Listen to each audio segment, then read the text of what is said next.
जय हिंद। इस वीडियो में आपको यन संधि पढ़ा रहा हूँ। यन संधि स्वर संधि का चौथा भेद है।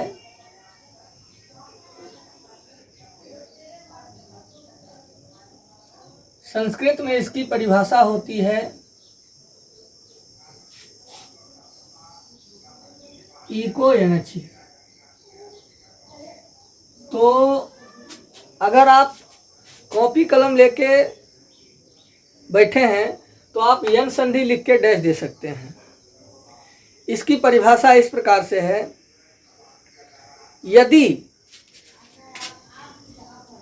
हर्षई, दीर्घई, हर्षऊ, दीर्घऊ, री तथा लृ, यदि हर्षई, दीर्घई, हर्षऊ, दीर्घऊ, री तथा लृ के बाद अपने से भिन्न कोई स्वर वर्ण रहे। अपने से भिन्न का अर्थ होता है कि अपने से अलग। जैसे कि हर्षई कार के बाद यदि हर्षई कार ही रहे तो ये अपने जैसा हुआ, अपने से भिन्न नहीं हुआ। हर्षऊ कार के बाद अगर हर्षऊ कार या दीर्घऊ कार रहे तो ये अपने जैसा हो गया, अपने से भिन्न नहीं हुआ। उदाहरण स्वरूप मणि, जोड़, इंदु। इस उदाहरण में हम देख सकते हैं कि प्लस के बाएं साइड हर्षीकार है और प्लस के दाहिने साइड भी हर्षीकार है। तो हर्षीकार के बाद हर्षीकार ही है, यानी दोनों तरफ ई वर्ण है। तो अगर कहीं ऐसा रहे तो ये यन संधि का उदाहरण नहीं है। ये तो आपको पहले ही पढ़ा चुके हैं, दीर्घ संधि का उदाहरण है। अगर आप दीर्घ संधि का वीडियो नहीं देखे हैं तो आप पीछे जाके उसका वीडियो देख सकते हैं। तो अपने से भिन्न होना चाहिए। अगर प्लस के बाएं साइड ई वर्ण है तो दाहिने साइड ई वर्ण नहीं होना चाहिए। ओ हो सकता है, आ हो सकता है, हर्षऊ, दीर्घऊ, री, ए, ऐ, ओ, औ, अं, अह कुछ भी हो सकता है, लेकिन हर्षई कार के बाद हर्षई कार या दीर्घई कार होना नहीं चाहिए। तो यदि हर्षई, दीर्घई, हर्षऊ, दीर्घऊ, री तथा लृ के बाद अपने से भिन्न कोई स्वर रहे, अपने से भिन्न, तो हर्षई कार यो हलंत में, दीर्घई कार भी यो हलंत में, हर्षऊ कार व हलंत में, दीर्घऊ कार भी व हलंत में, री र हलंत में और लृ ल हलंत में बदल जाता है।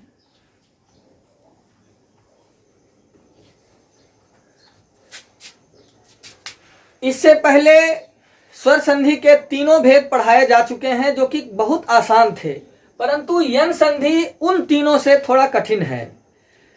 इसको समझने के लिए आपको वर्ण विच्छेद कंप्लीट होना चाहिए। तो अगर आप वर्ण विच्छेद का वीडियो नहीं देखे हैं तो मैंने वर्ण विच्छेद तथा वर्ण संधि पर अलग से वीडियो बना रखा है, आप उसे देख सकते हैं। उसे समझ लेने के बाद ही आपको यन संधि अच्छी तरह से समझ में आएगा। तो अब आइए हम इस पर उदाहरण देखते हैं।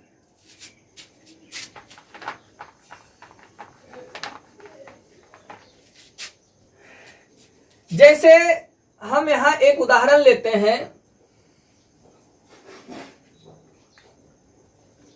प्रति जोड़ एक, और हम दूसरा उदाहरण लेते हैं अनु जोड़ एसन।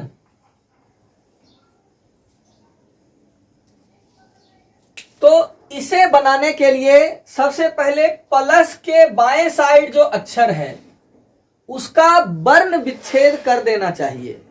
तो आइए, प्लस के जो बाएं साइड सबसे नजदीक है उसे वर्ण विच्छेद कर देंगे। तो प्लस के बाएं साइड सबसे नजदीक है तो हर्षीकार, तो इसको जब वर्ण विच्छेद करेंगे तो इस तरह से मेरा बनेगा। अब हम देख सकते हैं कि ये हर्षीकार है और हर्षीकार के बाद ए है जो कि हर्षीकार से भिन्न है। तो यन संधि में कहा गया है कि अगर हर्षईकार के बाद उससे भिन्न स्वर रहे तो हमारा हर्षईकार य हलंत में बदल जाता है। तो इस हर्षईकार को हम य हलंत में बदल देंगे।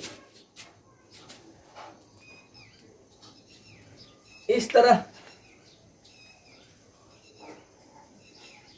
इस तो हलंत को हम इस तरह से आधा तो में भी लिख सकते हैं, संयुक्त तो में लिख सकते हैं, और हर्षईकार मेरा यो हलंत में बदल जाता है और प्लस 1। अब आगे, अब इसे वर्ण संधि कर दिया जाएगा। तो ये हो जाएगा प्र तो आधा, और य हलंत में जब ए कार को जोड़ेंगे तो यो ए कार और को उतर जाएगा। तो इस तरह से प्रत्येक बन गया। हम दूसरे उदाहरण को भी बना सकते हैं। तो इसके लिए प्लस के बाएं साइड सबसे नजदीक न हर्षूकार है, उसे हमको तोड़ना पड़ेगा, अर्थात वर्ण विच्छेद करना पड़ेगा। तो इसका वर्ण विच्छेद इस तरह से हो सकता है।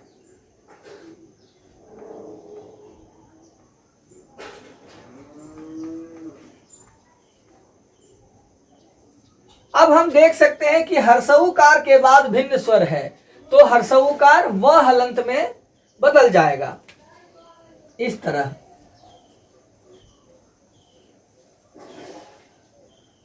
और जोड़ एसन, और इसके बाद इसे वर्ण संधि कर देना है। तो ये बन जाएगा अन बे सण, अन्वेषण। तो इस तरह से यन संधि के उदाहरण को आप बना सकते हैं। अब यहां बोर्ड पर आपको यन संधि के बहुत सारे उदाहरण दिए हुए हैं। आप उसका एक स्क्रीनशॉट लीजिए, वीडियो को पॉज कीजिए और उन उदाहरणों को बनाइए। कुछ ही क्षणों के बाद स्क्रीन पर आपको उसका उत्तर भी दिखाई पड़ जाएगा। अगर आपको हमारा यह वीडियो अच्छा लगता है तो इसे लाइक शेयर करें। हमारे अगले वीडियो को पाने के लिए आप हमारे चैनल संजीव कुमार पांडे को सब्सक्राइब कर सकते हैं। धन्यवाद।